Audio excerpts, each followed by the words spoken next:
तुम्हें किया उसे जाने दो, तुम्हें किया उसे बोलने दो, तुम्हें किया मैं कुछ भी करूं। इन जुमलों में हम कह रहे हैं तुम्हें किया। इसके लिए आपको यूज़ करना होगा इंग्लिश में व्हाट टू यू। आइए कंप्लीट स्ट्रक्चर देखते हैं। व्हाट टू यू, और अगर लिखना हो तो फिर कामा प्लस सेंटेंस। अच्छी तरह समझने के लिए कुछ मिसालें देखते हैं। तुम्हें किया उसे जाने दो, what to you let him go, what to you let him go. तुम्हें किया उसे बोलने दो, what to you let him speak, what to you let him speak. तुम्हें किया मैं कुछ भी करूं, what to you whatever I do. वो जो कुछ भी चाहे कर सकता है, जो कुछ तुम चाहो करो, जो भी तुम्हें चाहिए ले लो। इन जुमलों में हम कह रहे हैं जो कुछ भी या जो भी।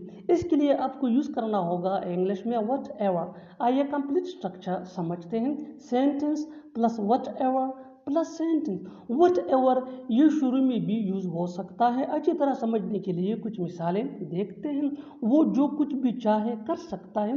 ही can do whatever he wants, he can do whatever he wants. जो कुछ तुम चाहो करो, do whatever you want, do whatever you want. जो भी तुम्हें चाहिए ले लो, take whatever you need. तुम्हें लिखना किसने सिखाया, उसे खेलना किसने सिखाया, तुम्हें बोलना किसने सिखाया। ऐसे जुमले हम अपने डे टू डे लाइफ इन रोज़मर्रा ज़िंदगी में ज़रूर बोलते या सुनते हैं। इन जुमलों में हम कह रहे हैं किसने सिखाया। इसके लिए आपको यूज़ करना होगा इंग्लिश में हु टॉट। आइए कंप्लीट स्ट्रक्चर समझते हैं। Who taught plus object pronoun यानी me, us, you, him, her, them plus to plus V1 यानी first form of verb plus other words, और अगर लिखना हो तो क्वेश्चन मार्क। अच्छी तरह समझने के लिए कुछ मिसालें देखते हैं। तुम्हें लिखना किसने सिखाया, who taught you to write, who taught you to write. You ये यहाँ ऑब्जेक्ट प्रोनाउन है। उसे खेलना किसने सिखाया, who taught him to play, who taught him to play. तुम्हें बोलना किसने सिखाया, who taught you to speak. तुम्हें खाना बनाना आता भी है या नहीं, तुम्हें खेलना आता भी है या नहीं, तुम्हें पढ़ना आता भी है या नहीं। इन जुमलों के लिए इंग्लिश का ये स्ट्रक्चर यूज होता है। Do you even no plus verb plus ING plus object plus और नोट, और अगर लिखना हो तो क्वेश्चन मार्क। अच्छी तरह समझने के लिए कुछ मिसालें देखते हैं।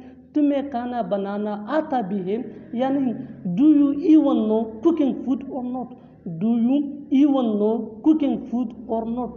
तुम्हें खेलना आता भी है या नहीं, do you even know playing or not, do you even know playing or not. तुम्हें पढ़ना आता भी है या नहीं, do you even know reading or not. मुझे यकीन है हम जीत जाएंगे, मुझे यकीन है वो आएगा, मुझे यकीन है वो ये कर पाएगा। इन जुमलों में हम कह रहे हैं मुझे यकीन है। इसके लिए आपको यूज़ करना होगा इंग्लिश में आई एम श्योर। आई एम ये आई एम का शॉर्ट फॉर्म है। आइए कंप्लीट स्ट्रक्चर समझते हैं। आई am sure plus sentence. Sentence ये टेंस या सिचुएशन के हिसाब से चेंज होता रहेगा। आई एम श्योर ये वही का वही रहेगा, विच मीन मुझे यकीन है। अच्छी तरह समझने के लिए कुछ मिसालें देखते हैं। मुझे यकीन है हम जीतेंगे, मुझे यकीन है हम जीतेंगे। I am sure we will win, I am sure we will win. मुझे यकीन है वो आएगा, I am sure he will come, I am sure he will come. मुझे यकीन है वो ये कर पाएगा, I am sure he will be able to do this. देखो मैं झूठ नहीं बोल रहा हूँ, देखो वो आ रहा है, देखो तुम्हें बताना पड़ेगा।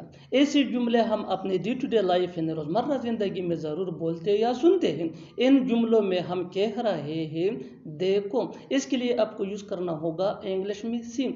आइए कंप्लीट स्ट्रक्चर देखते हैं। सी प्लस कामा प्लस सेंटेंस। सेंटेंस ये टेंस या सिचुएशन के हिसाब से चेंज होता रहेगा। सी ये वही का वही रहेगा, विच मीन देखो। अच्छी तरह समझने के लिए कुछ मिसालें देखते हैं। देखो मैं झूठ नहीं बोल रहा हूँ, see I am not telling a lie, see I am not telling a lie. देखो वो आ रहा है, see he is coming, see he is coming. देखो तुम्हें बताना पड़ेगा, see you will have to tell. तुम बहुत देर कर रहे हो, वो पैसे देने में बहुत देर कर देता है। आज तुमने बहुत देर कर दी। बहुत देर कर देना ऐसा हम कह रहे हैं। इसके लिए आपको यूज़ करना होगा इंग्लिश में टेक टू लॉन्ग। आइए कंप्लीट स्ट्रक्चर देखते हैं। सब्जेक्ट प्लस हेल्पिंग वर्ब, जिसको ऑक्सिलरी वर्ब भी कहा जाता है, plus take too long. Take ये मेन वर्ब है, ये भी सब्जेक्ट या टेंस के मुताबिक चेंज हो सकता है। अच्छी तरह समझने के लिए कुछ मिसालें देखते हैं। तुम बहुत देर कर रहे हो, you are taking too long. You are taking too long, वो पैसे देने में बहुत देर कर देता है। He takes too long to give money. He takes too long to give money. आज तुमने बहुत देर कर दी। You talk too long today. You कब से वो पढ़ रहा है, कब से हम खेल रहे हैं, कब से वो यहाँ आ रही है, कब से वो लोग जा रहे हैं। इन जुमलों को गौर से देखो। ऐसे जुमले हम अपनी डे टू डे लाइफ यानी रोज़मर्रा ज़िंदगी में ज़रूर बोलते या सुनते हैं। ऐसे जुमले हमें रोज़ बोलने या सुनने को ज़रूर मिलते हैं अपने डे टू डे लाइफ में। इन जुमलों में हम कह रहे हैं कब से, यानी हर सेंटेंस में कब से बार बार रिपीट हो रहा है। इसके लिए आपको यूज़ करना होगा इंग्लिश में since when. Since when mean कब से। आइए कंप्लीट स्ट्रक्चर देखते हैं। Let me explain. Since when plus have या हैज। हैव ये आई वी डे या प्लूरल नेम के साथ यूज होता है। हैज ये ही शी एट या सिंगुलर नेम के साथ यूज होता है। Plus subject plus been plus verb plus ing plus other words. आगे डिटेल से समझाता हूँ मिसालों से। Here are some example for better understanding. कब से वो पढ़ रहा है, since when has he been studying. Since when has he been studying, कब से, उस वक़्त मैं होश व हवास में था। लगता है तुम अपने होश व हवास में नहीं हो, मैं ये होश व हवास में कह रहा हूँ।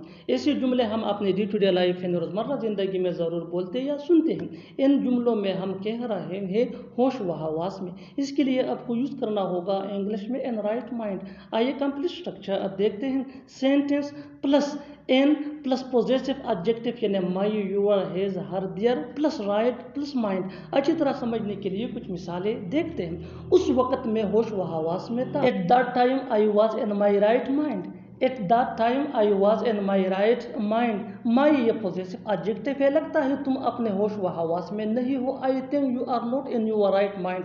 आई think you are not in your right mind, मैं ये होश व हवास में कह रहा हूँ। I am saying this in my right mind.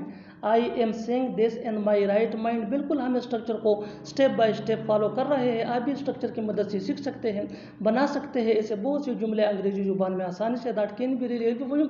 अच्छी तरह समझने के लिए एक और मिसाल देखते हैं। One more example for better understand. क्या तुम होश व हवास में हो, क्या तुम होश व हवास में हो।